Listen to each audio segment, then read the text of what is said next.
এরকম স্বরাষ্ট্র উপদেষ্টা বাংলাদেশের ইতিহাসে কখনো ছিল? এছাড়া দেখেন, তিনি আজকে বলছেন যে 50 লাখ টাকা উপহার দেওয়া হবে। ওরে বাবা, 50 লাখ টাকা উপহার দেওয়া হবে, তো তোমার পুলিশ বাহিনী কি করতেছে, অন্যান্য বাহিনী কি করতেছে? আপনার কি মনে হয় এটার পিছনে মোটিভটা কি? এক নম্বর ব্যর্থতা সরকারের। কেন?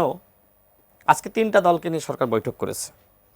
তাহলে আপনি বলেন, যখন 3টা দলকে নিয়ে সরকার বৈঠক করবে, বাকিরা কি তাহলে দল না? এরকম সরকার গঠনের পর থেকে সরকার কিন্তু এই কাজটা করেই আসছে।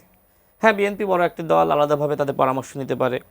যদি মনে করে জামাতের নিবে, হ্যাঁ আলাদাভাবে, এনসিপি নিবে আলাদাভাবে, কিন্তু বাকিদেরকে আলাদাভাবে কেন নিবে না? আপনি কেন কোনো একটি ক্রাইসিস হলে শুধুমাত্র এই 3টা দলকে ডাকেন, বাকিদের প্রয়োজন নাই? বাকিরা যদি নির্বাচন বয়কট করে কি হবে তখন? অর্থাৎ সরকার শুরু থেকেই এই ধরনের বন্দোবস্ত, নতুন বন্দোবস্তের নামে এইগুলো করে আসছে। বৈষম্য বিরোধী আন্দোলনের মাধ্যমে যে সরকার উত্থান, সেই সরকার পদে পদে এইভাবে বৈষম্য সৃষ্টি করেছে। সেই জায়গা থেকে যারা ক্ষুব্ধ, যারা সরকারের দ্বারা বঞ্চিত, তারা সমালোচনা শুরু করেছে, সরকারের ভুল ভ্রান্তি নিয়ে কথা বলেছে। তো এইটাকে যদি আপনি বলেন রাজনৈতিক বিভাজন, তাহলে তো কিছু বলার নাই। তো এই বিভাজন তো আপনি সৃষ্টি করেছেন। কেন আপনার দরকার ছিল না যে আজকে জাতীয় সংলাপের আয়োজন করা? আপনি প্রধান উপদেষ্টা, আপনি আমাদের সাথে ঐক্যমত কমিশন যেভাবে বৈঠক করতো, আপনি সেখানে বসতেন, সবাই কিন্তু মূল্যায়িত হতো, সবাই সরকারকে সহযোগিতা করার মনোভাব থাকতো। আপনি তো সেই কাজগুলো আমাদের করার সুযোগ দিচ্ছেন না। তা আমরা কি করব? আপনি যে অন্যায় করতেছেন, অনিয়ম করতেছেন। হ্যাঁ, এই যে স্বরাষ্ট্র উপদেষ্টা পুরোপুরি একজন ব্যর্থ এবং একজন জোকার স্বরাষ্ট্র উপদেষ্টা। বিভিন্ন জায়গায় আমি আলোচনা করেছি, তার যে জোকারি, মানুষের সাথে মজা করা। এখন সাংবাদিক প্রশ্ন করলো আইন শৃঙ্খলা পরিস্থিতি নিয়ে, তিনি উত্তর দিলেন কি, পেঁয়াজের দাম বেড়েছে। এরকম স্বরাষ্ট্র উপদেষ্টা বাংলাদেশের ইতিহাসে কখনো ছিল?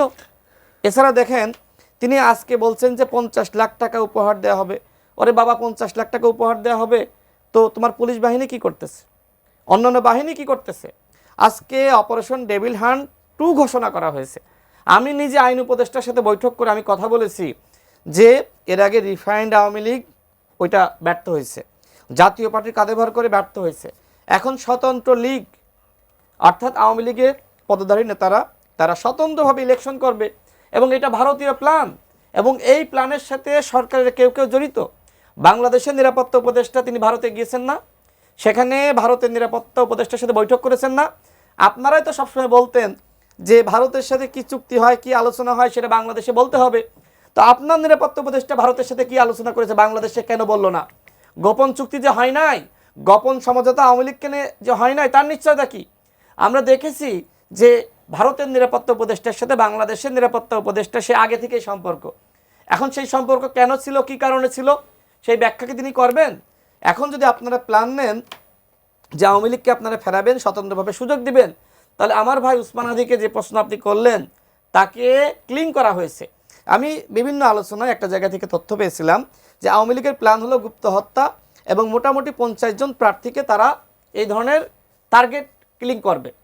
তার প্রথম উদাহরণ হলো উসমান হাদি। এই বক্তব্য আমি আজকে দেইনি, আজ থেকে মোটামুটি 1 মাস ধরে আমি এই কথা বলছি, এবং এই স্বতন্ত্র লীগের প্ল্যান এটা আমি 1 মাস ধরে বলছি। আমার খুব দুঃখ লাগছে, আমি অনেক বড় বড় নেতাদের সাথে কথা বলেছি, এমনকি আমার ভাই উসমান হাদি, তার সাথে একটা সেমিনারে আমি এই বিষয়ে আলোচনা করেছিলাম। তিনি আমাকে যখন বিদায় নিলেন বললেন যে রাশেদ ভাই, এই বিষয়টা নিয়ে কাজ করতে হবে, বড় একটি গেম চলছে। দেখেন, আজকে আমরা ভারতের আগ্রাসনের বিরুদ্ধে কথা বলছি, উসমান হাদির কথা বলতে আমি 30 সেকেন্ডে শেষ করি, কথা বলতো। আজকে প্ল্যান করে যারা আধিপত্য বিরোধী শক্তি, যারা ভারতের বিরুদ্ধে কথা বলতো, যারা আওয়ামী বয়ানকে একদম মানে ধূলিসাৎ করার জন্য কাজ শুরু করেছিল, সেই মেধাবীদেরকে টার্গেট করে আজকে হত্যার প্ল্যান করা হচ্ছে। সরকার জানার পরেও গোয়েন্দা সংস্থার তথ্য কি সরকারের কাছে ছিল না? আইন শৃঙ্খলা বাহিনী কি করতেছে? আজকে যারা প্রার্থী হচ্ছে, যারা জুলাই বিপ্লবী, আজকে যারা আমার মনে হয় আপনার প্রার্থী, বেশ তাদেরকে কিছু কেন গুরুতর নিরাপত্তা দিতে অভিযোগ পারছে না?